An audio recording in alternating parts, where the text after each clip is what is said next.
It's tough to find a place to live these days. In most places, it's either too expensive or there's some natural disaster waiting to happen. But one small town has both. It's called Gardiner, Montana. It's just north of Yellowstone National Park and smack dab in the shadow of one of the world's largest supervolcanoes. In today's video, we're going to talk about what it's like to live on the brink of a potential Yellowstone eruption. The year is 2023. You are watching this report.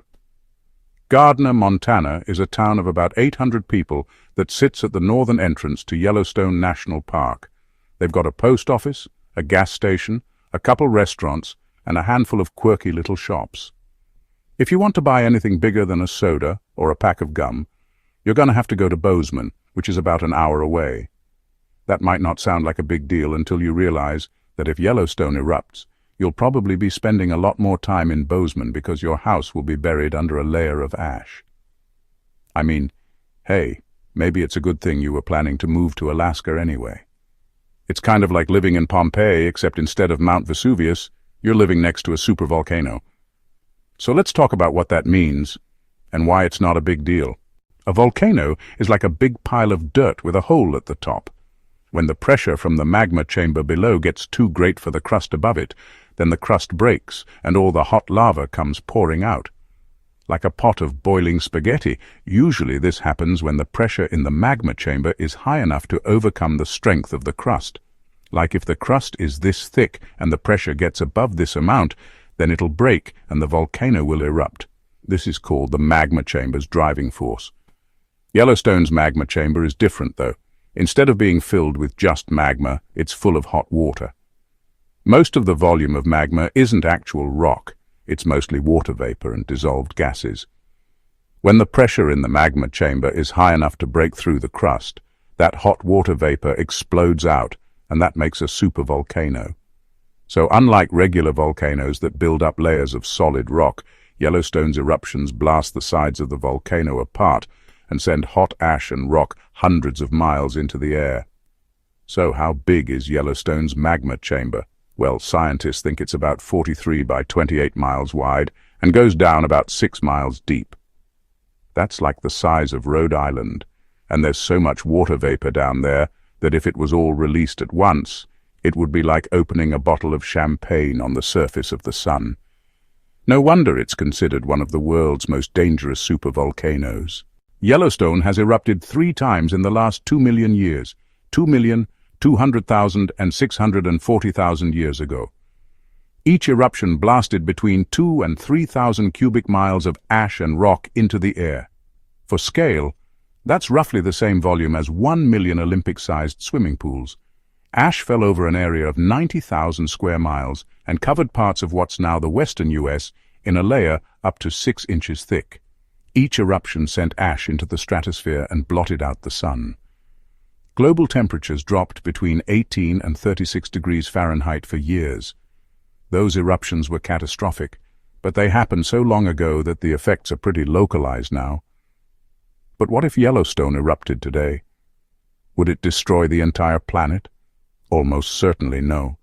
In fact, most of the damage would happen within the park itself. There's a reason why parts of Yellowstone are closed off to tourists. Much of the park is built on top of the caldera, the giant crater left behind after the last eruption. It's also full of geysers, mud pots and hot springs, and plenty of places where the ground can unexpectedly collapse and swallow you whole. Not exactly the kind of place you want to bring your kids to see the wildlife. An active volcano in such a popular national park isn't exactly good for tourism. In 2021, Yellowstone had over 4 million visitors. They spent over $3 billion in the surrounding area and supported over 40,000 jobs. A volcanic eruption would close down the park, putting all those jobs and billions of dollars at risk. The economic impact would be felt across the entire country. Of course, the immediate threat to life and property would be much worse. Anyone within 200 miles of the explosion would be killed instantly. Within 400 miles, it would be hard to breathe outside because of the ash in the air. More than 9,000 people would need medical attention for things like respiratory problems and burns. At its worst, an eruption could send ash and debris all the way to the Gulf of Mexico. It would take 2 weeks for visibility to return to normal and up to a year for air travel to resume. And even then, it would only be in short bursts. And what about nuclear fallout? Yellowstone is right on top of the Rocky Mountain Trench, a major fault line that runs from British Columbia all the way down to New Mexico. If it were to erupt, radiation from the atmosphere could be thrown into the air and carried around the world. Now don't worry, it's not like Chernobyl or Fukushima. The radioactive elements beneath Yellowstone aren't uranium or plutonium. It's mostly just a bunch of argon. Still, that doesn't mean it's safe. If the eruption blast were strong enough, it could kick up a cloud of radioactive steam and sulfur dioxide. Sulfur dioxide reacts with water vapor in the atmosphere to form sulfuric acid aerosols. Aerosols are tiny particles suspended in a gas. They can remain in the atmosphere for months or even years, reflecting and scattering sunlight back into space and cooling the planet. It's a process that's already happened naturally many times throughout history and led to ice ages. Scientists think it might have also been responsible for the extinction of the dinosaurs. This is why scientists are keeping a close eye on Yellowstone. They're looking for any signs that the magma chamber might be getting ready to blow. Luckily, they have a lot of warning signs to look out for. Earthquakes are one of the most obvious indicators of volcanic activity. When magma starts to rise beneath the surface, it puts pressure on the rocks above it, causing them to crack and shift. These micro-tremors are often the first sign of an impending eruption. There's also gravity.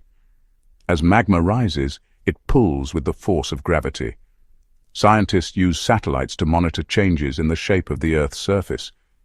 If they detect any bulging or swelling, that could be a sign that the magma chamber is filling up. Of course, the best way to tell if a volcano is about to erupt is by measuring the temperature of the ground. If it gets hot enough, you know something's going on below. So to monitor their temperatures, scientists have set up a network of sensors all over Yellowstone. As you can imagine, living in the shadow of a supervolcano can be a little unnerving.